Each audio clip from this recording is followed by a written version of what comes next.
Bom dia, meus irmãos, meus amigos aqui do nosso grupo Grãozinhos no Caminho, do nosso canal do YouTube. Sejam todos bem-vindos mais uma vez, mais uma terça-feira, ao nosso pequeno estudo, a nossa leitura diária do Evangelho segundo o Espiritismo, do Livro dos Espíritos, nossos grãozinhos no caminho dessa terça-feira. E os grãozinhos hoje trazem para a gente no capítulo 27 do Evangelho ainda, Pedi e obtereis, da prece pelos mortos e pelos espíritos sofredores. A prece é reclamada pelos espíritos sofredores. Ela lhes é útil porque, vendo que pensam neles, sentem-se menos abandonados, menos infelizes. Mas a prece tem sobre eles uma ação mais direta. Reergue-lhes a coragem, excita-lhes o desejo de se elevarem pelo arrependimento e pela reparação, e pode desviá-los do pensamento do mal. É nesse sentido que ela não só pode aliviar, mas abreviar seus sofrimentos. Certas pessoas não admitem a prece pelos mortos, porque na sua crença não há para a alma senão duas alternativas: ser salva ou condenada às penas eternas. E num e noutro caso, a prece é inútil. Sem discutir o valor dessa crença, admitamos por um instante a realidade das penas eternas e irremissíveis, e que as nossas preces sejam impotentes para lhes pôr um termo. Perguntamos se nessa hipótese é lógico, caridoso e cristão rejeitar a prece pelos condenados? Essas preces, por impotentes que sejam para os livrar, não são para eles um sinal de piedade que pode dulcificar seu sofrimento? Sobre a terra, quando um homem é condenado perpetuamente, no caso mesmo que ele não tenha nenhuma esperança de obter graça, é proibido a uma pessoa caridosa ir sustentar suas correntes para lhe aliviar o peso? Quando alguém está atacado de um mal incurável, porque não oferece nenhuma esperança de cura, é preciso abandoná-lo sem nenhum alívio. Imaginai que entre os condenados pode-se encontrar uma pessoa que vos foi cara, um amigo, talvez um pai, uma mãe ou um filho, e porque, segundo vós, não poderá esperar sua graça, lhe recusaríeis um copo de água para estancar-lhe a sede, um bálsamo para secar-lhe as feridas. Não faríeis por ele o que faríeis por um prisioneiro? Não lhe daríeis um testemunho de amor, uma consolação? Não, isso não seria cristão. Uma crença que resseca o coração não pode se aliar com a de um Deus que coloca em primeiro lugar entre os deveres o amor ao próximo. A não eternidade das penas não implica a negação de uma penalidade temporária, porque Deus, na sua justiça, não pode confundir o bem e o mal. Ora, negar nesse caso a eficácia da prece seria negar a eficácia da consolação, do encorajamento e dos bons conselhos. Seria negar a força que se aure na assistência moral daqueles que nos querem bem.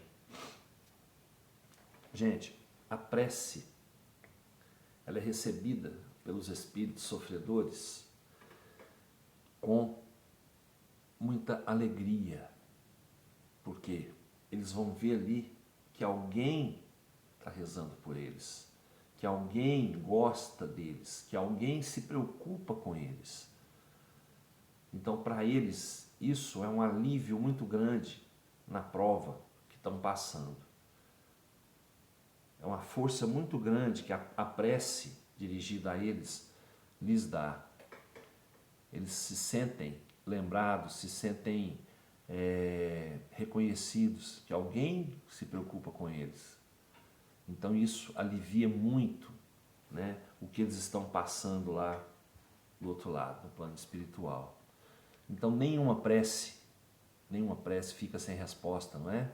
A gente sabe disso. E que essa prece seja conforto, seja incentivo, seja força, seja recuperação a esses irmãos que precisam, né, nesse momento da sua vida espiritual, dessa força para se manterem firmes e passar as suas provas onde estão passando, né? Então, a prece, ela tem esse poder de levar o alívio, levar a regeneração, levar o conforto, né, aos espíritos sofredores, né?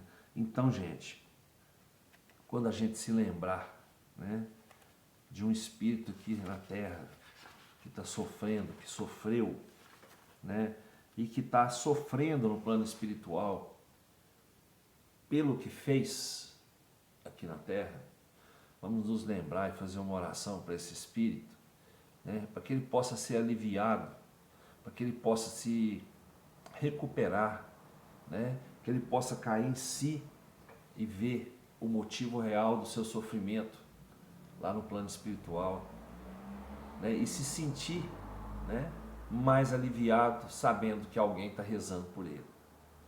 A gente tem que dar força sim aos nossos irmãos espíritos que desencarnaram, para que eles possam, né, se arrepender logo, serem retirados do seu umbral o mais rápido possível.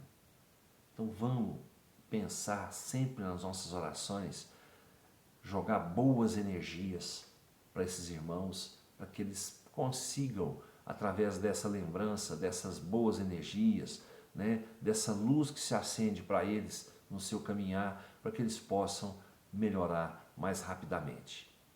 Viu? E amanhã a gente continua falando sobre a prece pelos mortos e pelos espíritos sofredores. O Livro dos Espíritos traz para a gente hoje,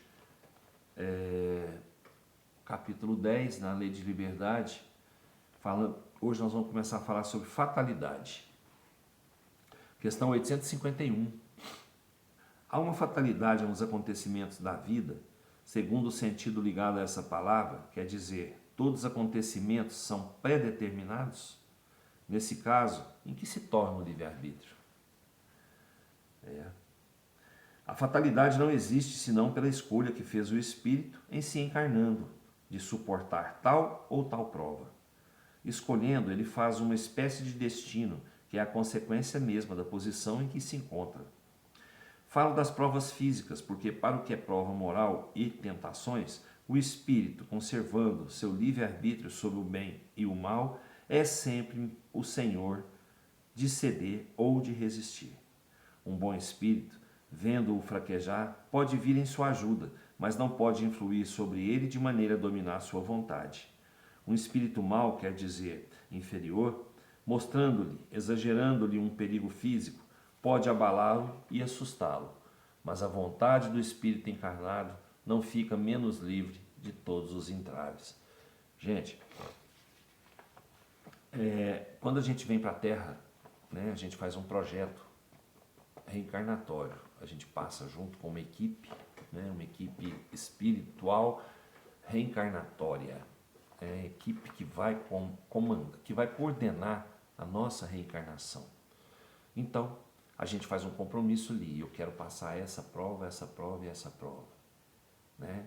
Se a espiritualidade vê que você tem condição de passar por essas provas, ela vai autorizar você passar por essas provas. Se ela vê que você não tem condições, você não vai passar por essas provas nesse momento. Né? Às vezes será necessário você melhorar um pouquinho mais e depois passar por essa prova, que você não pode passar agora. Né? Então, ali está escolhido o que você vai viver aqui nessa vida reencarnatória. Você faz tipo um projeto. Né? Como que fala aqui? Ele falou, o destino. Você faz o seu destino aqui na Terra. O seu espírito escolheu. Então, o livre-arbítrio já foi usado aqui. Né? E aqui na Terra, o que a gente passa é em razão dessa escolha, desse livre-arbítrio. Né? O espírito fica preso àquele compromisso. Ele está usando o livre-arbítrio dele, vai usar o livre-arbítrio dele, até mesmo para ir contra esse compromisso. Ele tem o direito de escolher, mesmo depois de reencarnado, né, ir contra isso. O que vai acontecer? Ele vai ter que repetir essa prova. Não é? Porque ele tem que passar, ele não tem aceitação para passar, ele vai ter que repetir essa prova, porque ela perde o valor. Ela perde o valor. Então, gente, nós temos que ter, sim, né, a aceitação. Nós temos que lutar contra todos os males, contra todas as tentações. Temos. Aí é que está o poder do nosso livre-arbítrio. Né? Aí a fatalidade, o destino, né, pode ser alterado sim pelo bom uso ou mau uso do livre-arbítrio. Viu? Que Jesus nos abençoe, nos dê uma ótima terça-feira, com muita paz, muita luz, muito amor no coração, muita saúde e muito equilíbrio para nós. Fiquem todos com Deus. Até amanhã, se Ele quiser, e eu tenho certeza que Ele quer. Beijo no coração, pessoal.